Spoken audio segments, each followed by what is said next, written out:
СДСМ и Социјалдемократската младина на Македонија на меѓународниот ден на младите изнесува дека власта предводена од премиерот Христијан Мицкоски заборави на младите и ги остава понижени и потценети.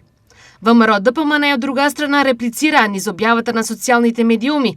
Студентите не се заборавени, оброците се субвенционирани, оперативниот план за вработување е активен, се реновираат 2 студентски домови, а до крајот на мандатот ќе се реконструираат останатите 7. Денеска е меѓународен ден на младите. Силен потсетник за значењето на младите, најголемиот потенцијал на една држава.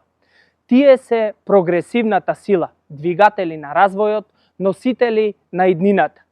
Во нормалните држави владите се фокусирани на создавање подобри услови за младите, подобро образование, работни места, достоинствени плати и сигурен живот за младите да останат во својата држава.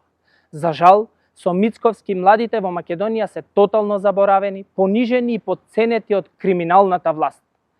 Ниту имаат услови за достоинствен живот, ниту за кариерен развој, соодветно образование, ниту се мотивирани. Тие се заборавени. Се реконструираа 2 студентски дома во Скопје, кои оваа година студентите ќе ги користат во современи услови. До крајот на овој мандат ќе ги реконструираме и останатите 7 државни студентски домови. Го проширевме опфатот на мерката за субвенциониран студентски оброк. Им дадовме можност да ја користат и студентите на магистерски студии, индивидуалните земјоделци, како и студентите кои заработуваат на месечни ниво до минимална плата. 12,5 милиони евра за наука само за 2026 година. Секој студент доби ваучер за набавка на електронски уред во вредност од 250 евра.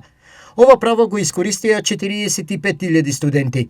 Речиси 5.500 апликации се поднесени за мерката самовработување за 2026 година за финансиска подршка за отварање на нови бизниси. Стои во реакцијата на ВМРО ДПМН.